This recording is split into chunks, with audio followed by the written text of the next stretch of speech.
12-14, czyli na kolejne doby, została anulowana. Przesłane dzisiaj o 9:30.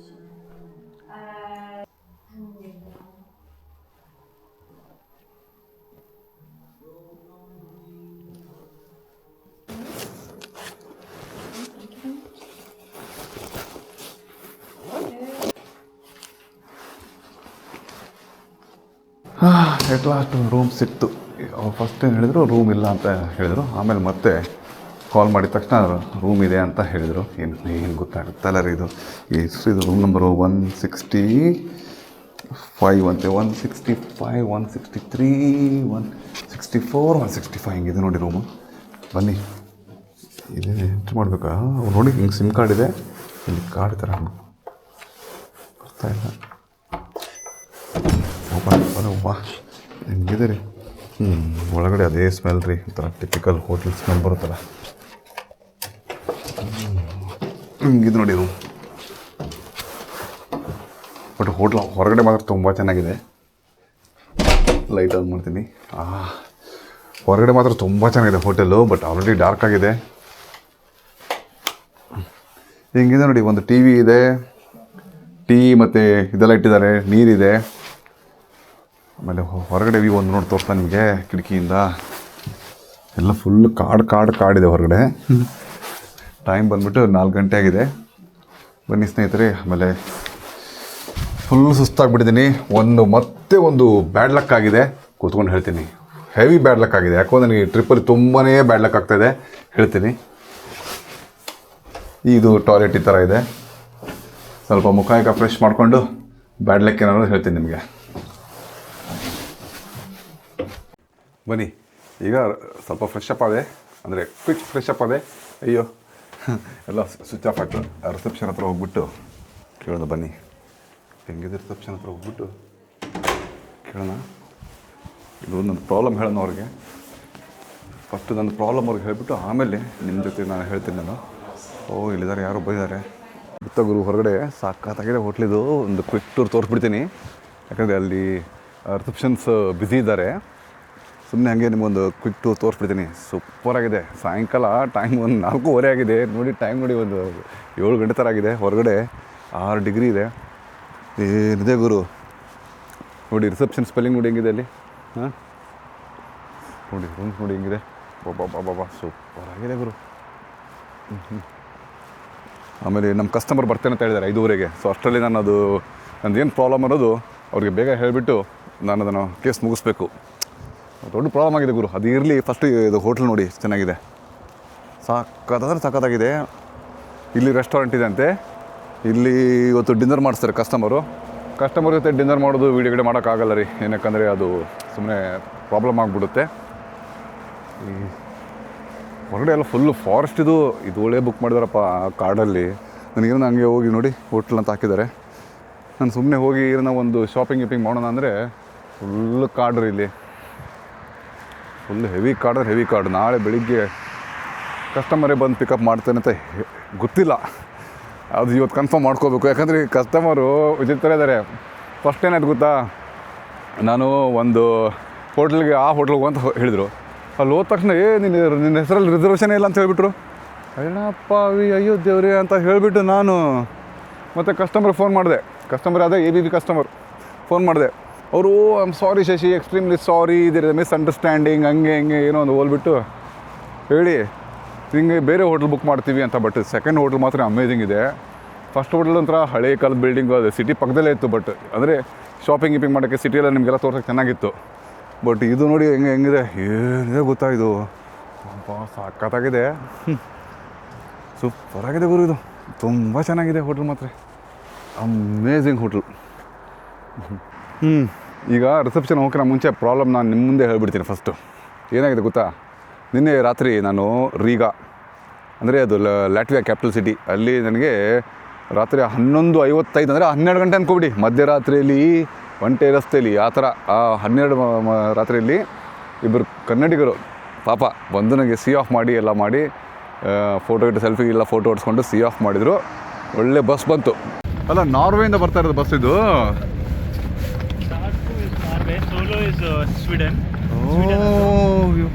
Full Europe tour ಹೊಡಿತದೆ bus ಇದು. Flex bus ಅಂತ red colour bus, ಅದು green colour ದೊಡ್ಡ bus. ಥರ Volvo ಗಾಡಿ, ಅದು double axle ಗಾಡಿ ಬಂತು. ಆ ಬಸ್ಸಲ್ಲಿ ಕೂತ್ಕೊಂಡೆ ನಾನು. ಫುಲ್ಲೆಲ್ಲ ಕತ್ಲಿತ್ತು. ಆಮೇಲೆ ನಂದು ಕೂತ್ಕೊಂಡು ಮೇಲೆಗಡೆ ನಂದು ಲ್ಯಾಪ್ಟಾಪ್ ಬ್ಯಾಗ್ ಇಟ್ಟೆ. ಆ ಲ್ಯಾಪ್ಟಾಪ್ ಬ್ಯಾಗಲ್ಲಿ ನಂದು ಲ್ಯಾಪ್ಟಾಪ್ ಇದೆ, ನಂದು ಇಡೀ ಎಂಟೈರ್ ಚೈನಾದಾತು, ಆಮೇಲೆ ಇದು ಯುರೋಪ್ ಟೂರ್ ಆಯಿತು, ಎಲ್ಲ ಫೋಟೋಸು ವೀಡಿಯೋಸು ಒಂದು ಹಾರ್ಡ್ ಡಿಸ್ಕಲ್ಲಿದೆ. ಮತ್ತು ಒಂದು ಪವರ್ ಬ್ಯಾಂಕ್ ಇದೆ ಅದರಲ್ಲಿ, ಮತ್ತು ಕೆಲವೊಂದು ನಂದು ಏರ್ ಟಿಕೆಟ್ಸು ಅದರ ಡಾಕ್ಯುಮೆಂಟ್ಸ್ ಎಲ್ಲ ಇದೆ. ರಾತ್ರಿ ಎಲ್ಲ ಬಸ್ಸು ಅದು ಯಾವುದೋ ಲ್ಯುಥೇನಿಯಾ ಅಂತಲ್ಲೆಲ್ಲೋ ಒಂದು ಕಡೆ ಸ್ಟಾಪ್ ಮಾಡ್ದೆ.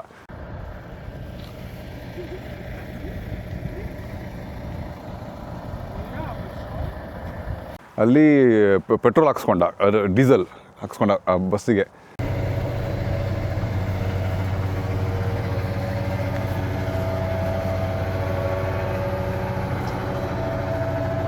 ಡೀಸೆಲ್ ಹಾಕ್ಸ್ಕೊಂಡಷ್ಟ ಆಮೇಲೆ ಮತ್ತೆ ಯಾವುದೋ ಒಂದು ಬಾರ್ಡ್ರಲ್ಲಿ ಅದನ್ನು ಪೊಲೀಸ್ ಚೆಕಿಂಗ್ ಇತ್ತು. ಅಂದರೆ ಎಲ್ಲರಿಗೂ ಐ ಡಿ ಚೆಕ್ ಮಾಡಿದ್ರು ಪೊಲೀಸರು. ಅದು ವೀಡಿಯೋ ಮಾಡೋಕ್ಕಾಗಲಿಲ್ಲ ನನಗೆ. ಅದು ಹೆಂಗಂದ್ರೆ ಗುರು, ಪ್ರತಿಯೊಂದು ಸ್ಟಾಪಲ್ಲಿ ನಿಲ್ಸೋನು ಹೋಗೋನು ನನಗೆ ನಿದ್ದೆನೇ ಇಲ್ಲ. ಇವತ್ತು ಬೆಳಿಗ್ಗೆ ಅವನು ಅದು ಎಲ್ಲಿ ಇಳ್ಕೋಬೇಕು ನನಗೂ ಗೊತ್ತಿಲ್ಲ. ಅದು ಯಾವುದೋ ಒಂದು ಸ್ಟಾಪ್ ಹೆಸರು, ಅದು ಹೇಳೋಕ್ಕೂ ಬರೋಲ್ಲ. ಅದೇನೋ ವಾರ್ಸಾ ಮೆಟ್ರೋ ಮೇರಿ ಮೌಂಟ್ ಅಂತ ಒಂದು ಸ್ಟಾಪ್ ಇದೆ.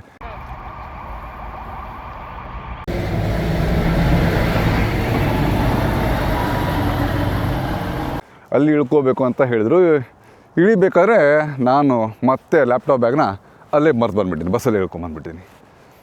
ಬಸ್ಸಲ್ಲಿದ್ದ ಬಂದುಬಿಟ್ಟು ಆಮೇಲೆ ಮತ್ತೆ ನನಗೆ ಇಲ್ಲಿಗೆ ನಮ್ಮ ಕನ್ನಡಿಗರೊಂದು ಮೀಟಪ್ ಇಟ್ಕೊಂಡಿದ್ರು. ಅದರೊಂದು ಬೇರೆ ವೀಡಿಯೋ ಇದೆ, ನೀವು ಆಲ್ರೆಡಿ ನೋಡಿರ್ತೀರ ಅಂದ್ಕೊಂಡಿರ್ತೀನಿ. ಇಲ್ಲಾಂದರೆ ನೋಡಿ, ಚಾನಲಲ್ಲಿದೆ.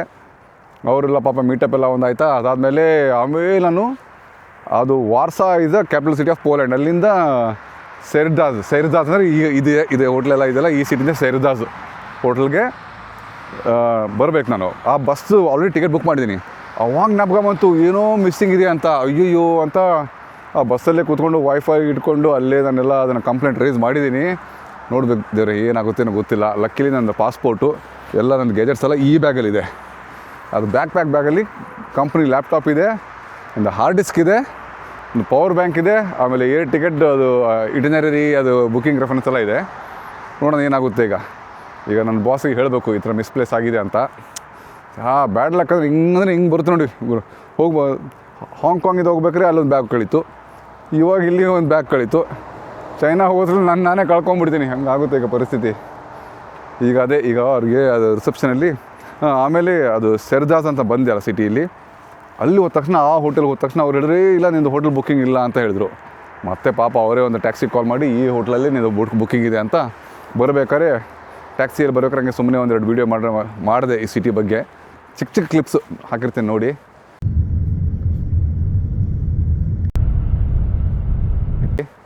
ಬನ್ನಿ, ಈಗ ರಿಸೆಪ್ಷನಲ್ಲಿ ಯಾರೂ ಇಲ್ಲ, ಹೋಗೋಣ ಬನ್ನಿ.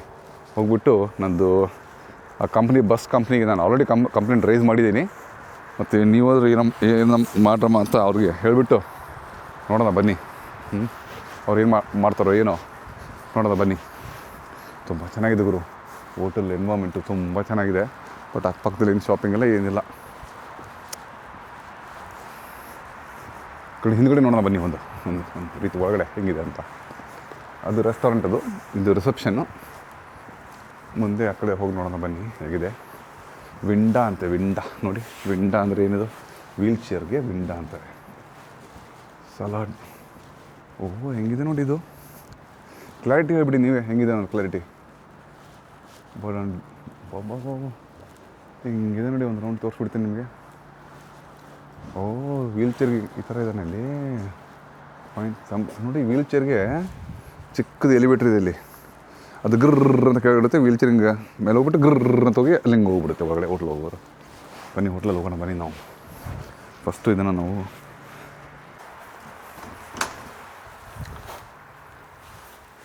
Hello, I need a help. There is a big problem happened this morning.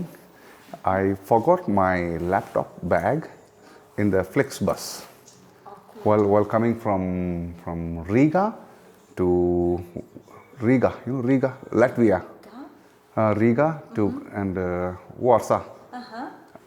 I left my bag in the bus. Okay. So you need to call them. I already raised the complaint there is a complaint in the website. I already gave all the details, but still no feedback. So can you help me to call them and? Okay. Great. I'll show. I think this is my details, the booking number and everything.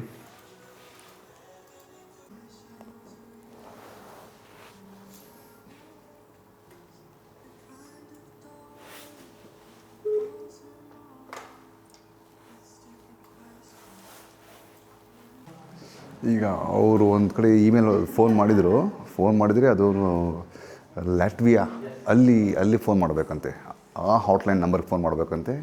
So ಲಕ್ಕಿಲಿ ನನ್ನ ಹತ್ರ ಬ್ಯಾಗ್ದೊಂದು photo ಇತ್ತು, ಆ bag photo ಕಳಿಸ್ದೆ ನಾನು ಅವ್ರಿಗೆ.